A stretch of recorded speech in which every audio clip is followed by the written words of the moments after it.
Olá, aluno, aluna da Católica EAD. Seja bem-vindo a mais essa aula que nós teremos. Eu tenho uma alegria muito grande de poder compartilhar com vocês hoje um conhecimento fundamental para a sua formação profissional. Nós vivemos hoje uma crise ética sem precedentes no nosso país. Já tem algum tempo que temos discutido as pessoas nas suas casas, nos bares, nas igrejas, nas universidades, em todo lugar o tema da ética, ele realmente está em voga. E hoje nós vamos começar a ter um bate-papo muito bom, muito importante, muito interessante sobre esse assunto. Eu sou o Gidalti Guedes da Silva e o tema da nossa aula de hoje é a construção sociocultural da moral e a ética em filósofos antigos e medievais. Eu quero começar essa aula estabelecendo alguns objetivos de aprendizagem. Eu espero que você, ao final dessa aula, tenha compreensão do processo sociocultural de formação moral das sociedades humanas. Também que você consiga diferenciar os conceitos de moral e ética. Tem que saber diferenciar. Uma coisa é ética, outra coisa é moral. E 3, identificar contribuições da filosofia antiga e medieval para a ética enquanto uma ciência da moral. Eu espero que você conquiste esses objetivos. Vamos começar com algumas questões. Nada melhor que começarmos perguntando. E eu deixo para você, o que é o ser humano? O que nos caracteriza como seres humanos? Mais ainda, o que distingue o ser humano dos demais seres vivos? E eu peço que você preste bastante atenção. Olha só, veja a diferença entre o ser humano e os demais seres vivos. Do lado esquerdo você tem uma criança linda, ele é um ser biológico, tem uma completa dependência das gerações anteriores, isso é muito interessante. Não é determinado geneticamente em todos os aspectos. Isso é uma característica do ser humano. Por exemplo, que eu perderia a minha vasta cabeleira, isso já estava determinado geneticamente. Mas as minhas escolhas morais, algumas escolhas que eu tomaria no decorrer da minha vida, não estavam determinadas. As decisões que você toma não estão determinadas geneticamente. Isso é muito importante. Ora, o ser humano também tem a capacidade de compreender e significar, de dar sentido ao mundo no qual ele vive. Nós vivemos nesse mundo tão bonito, tão repleto de possibilidades, e nós começamos a dar sentido, nós começamos a refletir por que vivemos aqui. Essa é uma capacidade do ser humano. Por isso, além de sofrermos as influências do meio em que vivemos, mas nós também temos a capacidade de produzir algo novo. O ser humano não é determinado absolutamente pelo contexto. Ele tem a possibilidade de se emancipar. Ele tem a possibilidade de fazer crítica do mundo que está ao seu redor e construir novas possibilidades de ser nesse mundo. Já à direita, nós temos a tartaruguinha, essa foto tirada lá do Projeto Tamar. Ora, a tartaruguinha é um exemplo maravilhoso, né, de um ser que é determinado biologicamente. E essa determinação biológica é tão forte que ele tem uma certa autonomia. Sim, uma autonomia das gerações passadas. Ele nasceu, saiu da casquinha dele, do ovinho, e aquela tartaruguinha já procura o mar. É muito interessante, se você ainda não conhece, procure alguma coisa no YouTube, procure alguns vídeos mostrando esse trajeto da tartaruguinha marinha, né? Que ela sai do ovo e ela já procura o mar.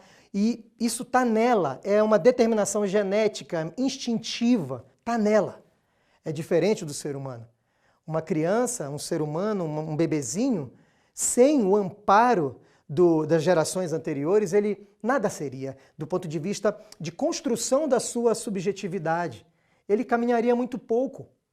Costumo dizer que aquela questão do menino lobo é realmente uma lenda, porque tivemos casos reais de crianças que foram cuidadas, zeladas por lobos, e essas crianças não conseguiram desenvolver a capacidade cognitiva que você tem, que eu tenho. Nós, inclusive do ponto de vista cognitivo, dependemos dos estímulos externos, tá certo? Veja, então há uma diferença clássica entre ser humano e os demais seres vivos. Eles são determinados geneticamente, biologicamente. Enquanto que o ser humano, sim, temos uma dimensão biológica muito forte, porém, a vida, as relações sociais, a influência da cultura, ela nos traz um impacto muito grande na formação da nossa subjetividade. Por isso, para compreender o ser humano, é preciso ter um olhar holístico. O ser humano precisa ser compreendido na sua integralidade. Tem pessoas que querem entender o ser humano só de um lado, como econômico, um determinismo econômico. Não vai dar certo. Outros querem entender somente pelo viés da psicologia. Também não vai dar certo. Nós precisamos compreender o ser humano na sua inteireza. E isso é o belo. Olha que tela linda que eu coloquei para você aqui agora. Veja, há um ciclo aí, vários aspectos, a dimensão biológica, econômica, a tecnologia, esse homem homo faber, né, que trabalha, que utiliza ferramentas, esse homem que também é lúdico, é cognitivo, social, político, ideológico, tem a dimensão afetiva, e tudo isso influencia na construção dos valores. Também temos a questão da espiritualidade. Sim, a espiritualidade ela é uma dimensão do ser humano. Nós temos o sagrado e o profano e diversos elementos que se constituem, que se fazem no nosso ser, e essa é a dimensão da espiritualidade, muito importante, porque aquilo que consideramos sagrado também determina nossas escolhas, também determina o que consideramos correto. A moral tem a ver com todas essas dimensões da vida humana. Outra questão importante é, veja, já sabemos que o ser humano ele tem que ser compreendido na sua inteireza. Sabemos que o ser humano ele tem condições biológicas, mas ele não é determinado puramente por essas condições. A cultura, o meio que nós vivemos, começa a nos influenciar. E aí nós compreendemos o que é o processo de socialização. O processo de socialização ocorre quando aquela criança é inserida no mundo dos adultos e ela sofre diversos impactos. A família, a comunidade, a religião, a escola, o trabalho, as mídias hoje, muito importantes nisso, também os ciclos de afinidade. Todos esses ciclos, todas essas culturas começam a nos impactar e começamos a absorver esses valores, a absorver esse jeito de ser humano. Nós aprendemos a ser humano com as gerações anteriores. Isso é muito forte, inclusive Durkheim fala sobre isso quando ele descreve o fato social.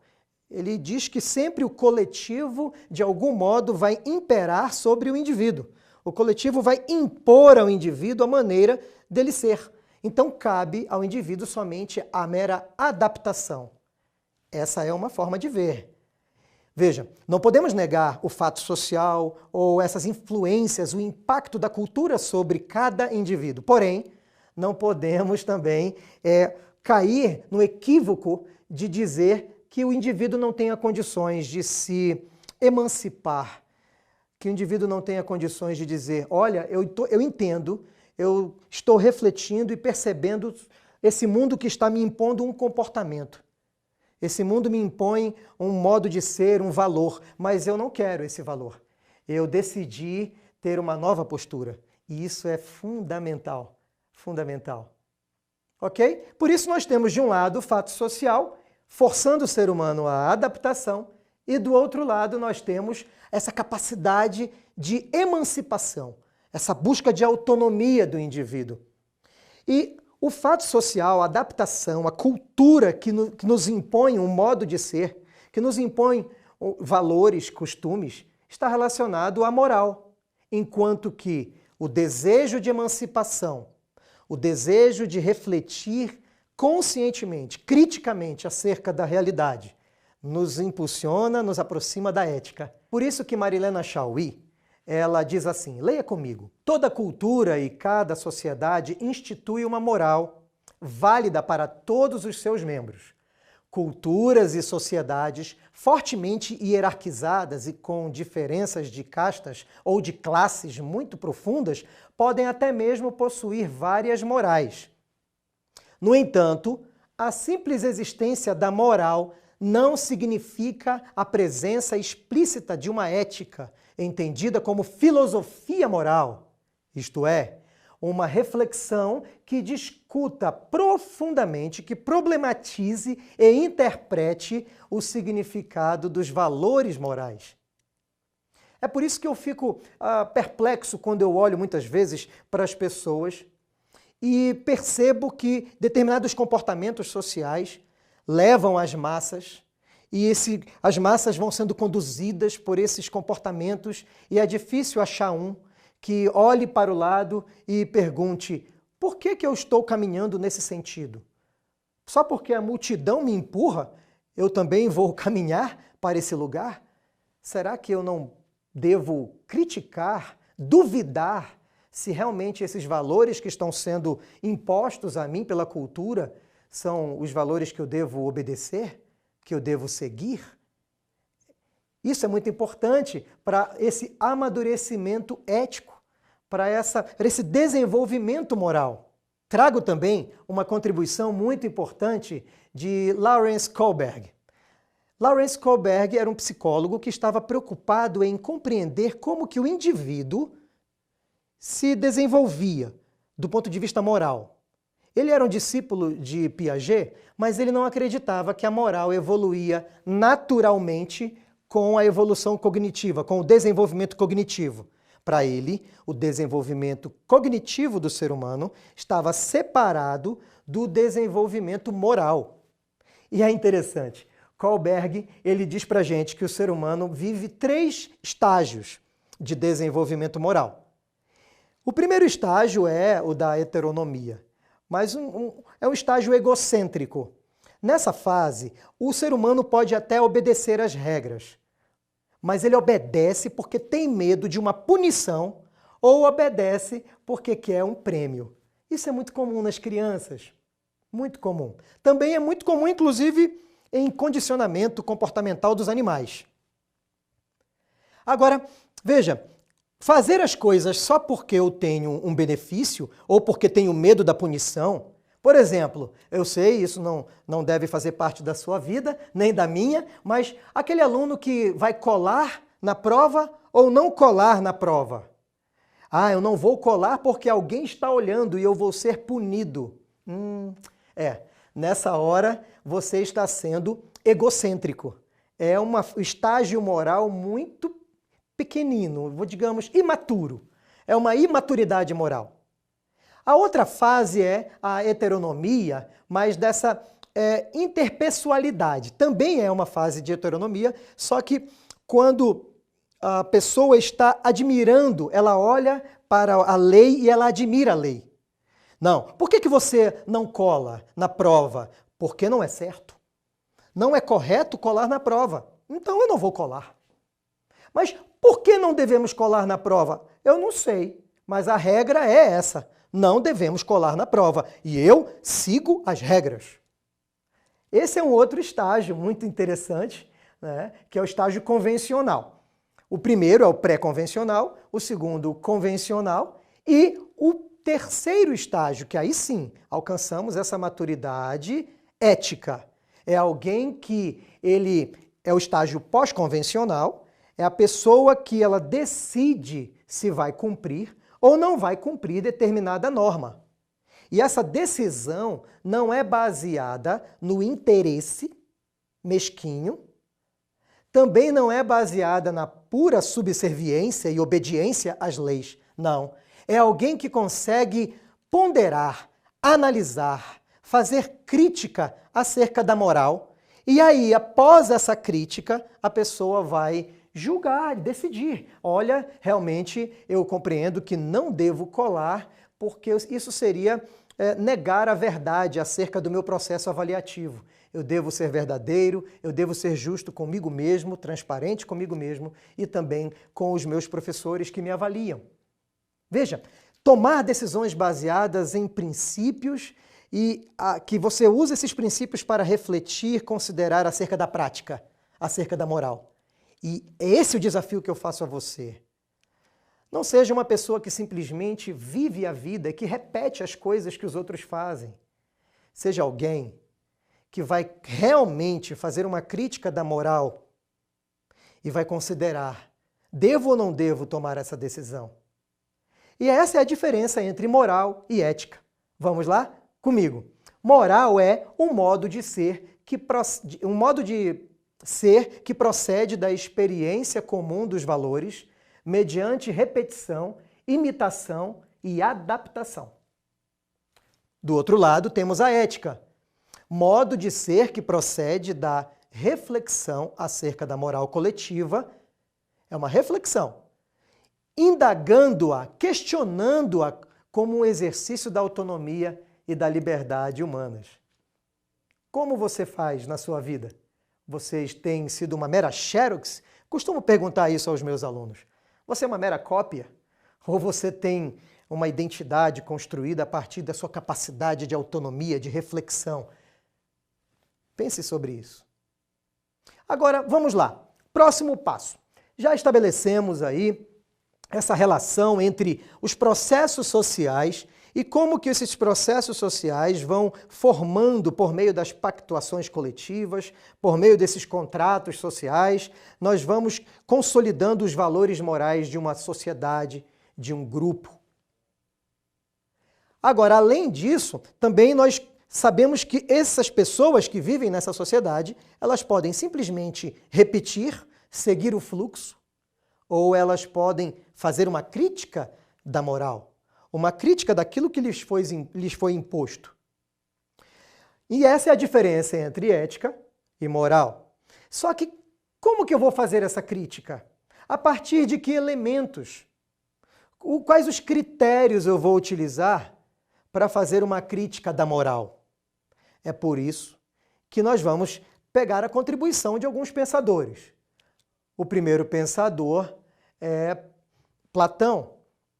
Agora, falar de Platão é meio que falar de Sócrates também.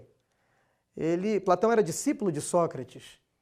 É interessante entender isso, porque Sócrates foi o primeiro que realmente se dedicou a estudar a moral, a fazer uma crítica da moral ética, a fazer uma crítica da moral partindo da razão, buscando um instrumento mais racional, lógico, para compreender esses fenômenos sociais. E ele faz duras críticas à sua geração. Inclusive, você pode ver agora uma pintura que retrata o momento que Sócrates tomou o veneno. Ele foi julgado, na época, condenado a tomar veneno, porque as suas ideias foram consideradas subversivas demais na sua época. Eu não sei você, mas eu estou um pouco assustado, porque me parece que a nossa sociedade sempre tem pessoas que temem, que têm medo, que têm um certo receio das mentes pensantes, daqueles que têm liberdade para fazer a crítica necessária, que a sociedade precisa receber essas críticas, mas essas pessoas são consideradas perigosas, né? Isso lá na época dos gregos, da Grécia Antiga, já acontecia. Mas vamos ver um pouquinho as contribuições de Platão para a gente, né? O que ele traz para a gente de contribuição? Primeiro, a verdade está no mundo das ideias, na razão, e não está no mundo sensível.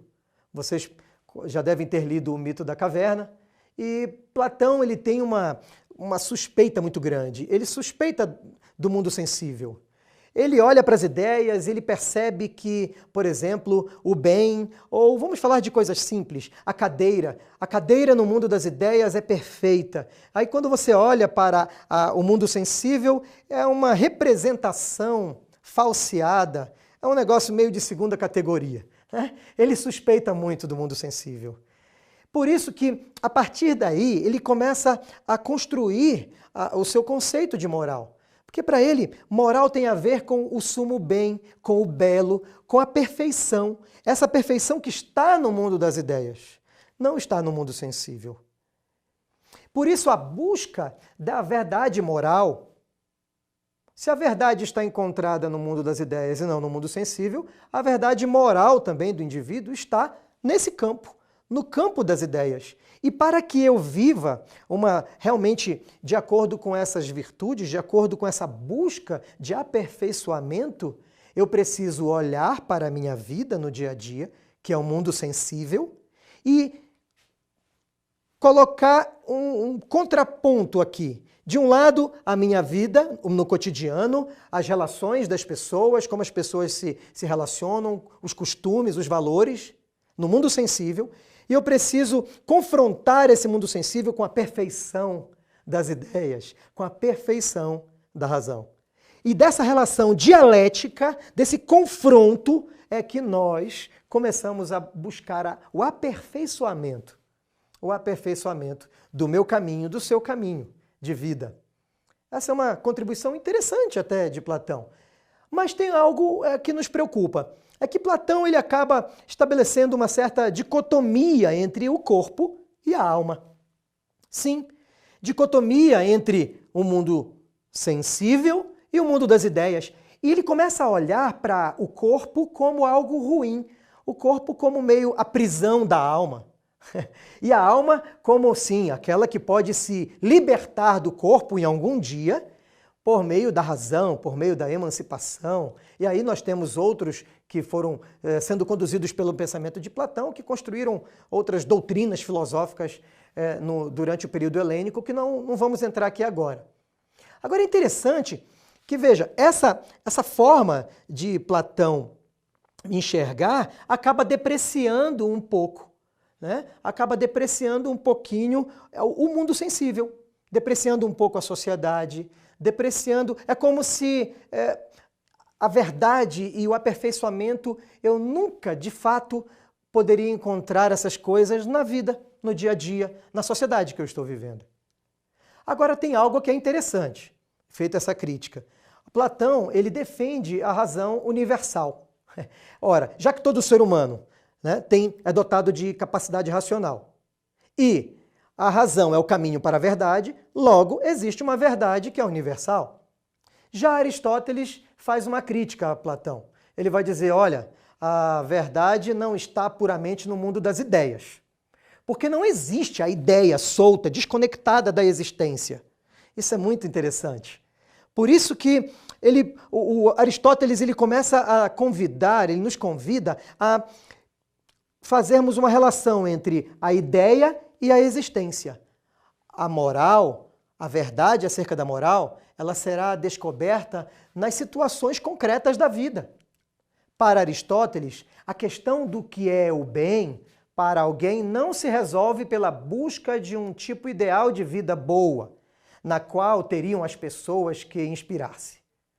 Por mais que se possa considerar que um modelo de vida que se ligue à natureza racional humana seja mais propício ao pleno desenvolvimento do caráter, o bem para a pessoa é sempre decidido em situações já dadas, numa determinada cultura, num determinado tempo histórico, enfim, no horizonte de um determinado ethos. E aí, numa teoria geral do bem, aí sim, uma teoria geral do bem pode oferecer respostas mais adequadas ou respostas mais contextualizadas.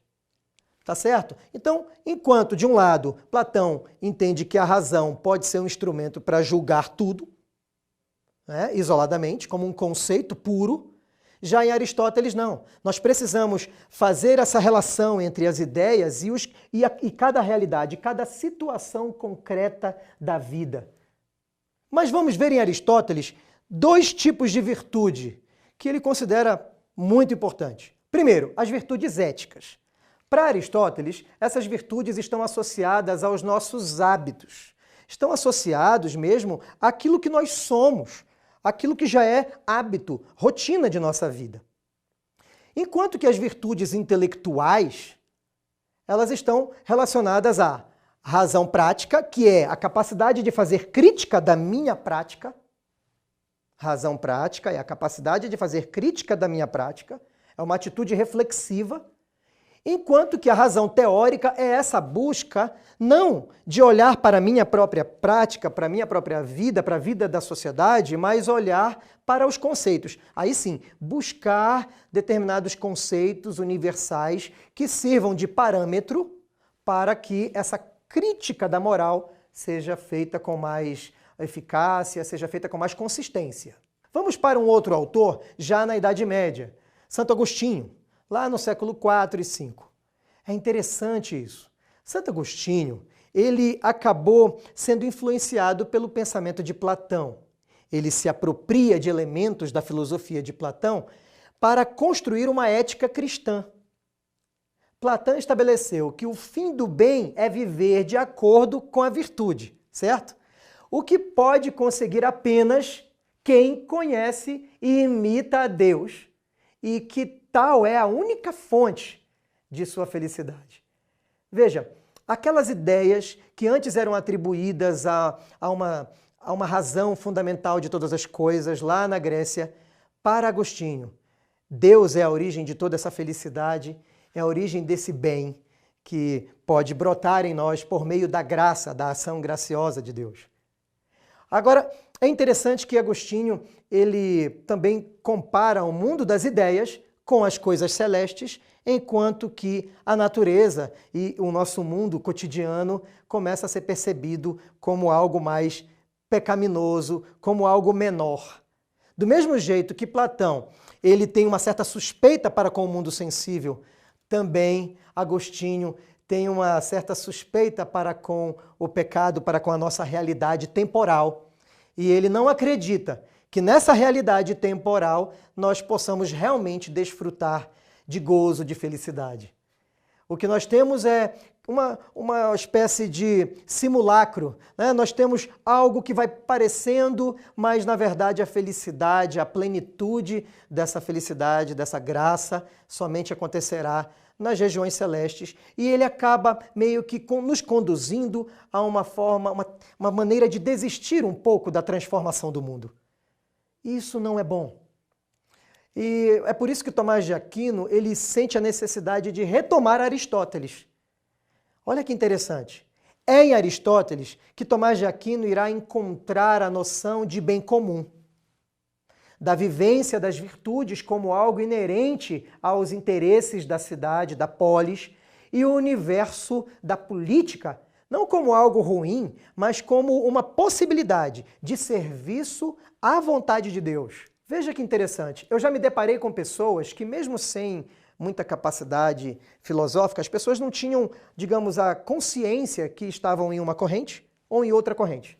Mas eu já vi pessoas tão desanimadas, tão desiludidas com o mundo, que elas desacreditavam que a sua ação ética, que a sua ação política no mundo pudesse construir novas formas de ser.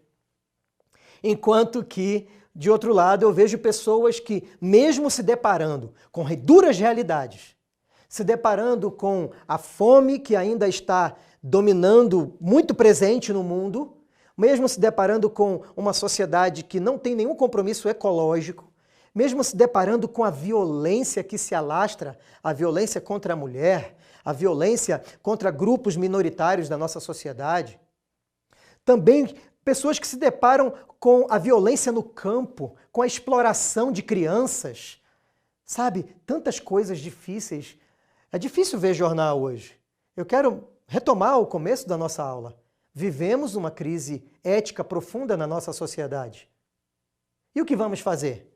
Nós vamos adotar uma postura de meio que desistência do mundo. Olha, eu vou viver a minha vida buscando o meu aperfeiçoamento moral, no máximo entre os meus amigos, sem um impacto mais profundo na polis, ou eu vou de alguma forma tentar transformar, tentar contagiar esse mundo com uma nova postura, com um novo modo de ser.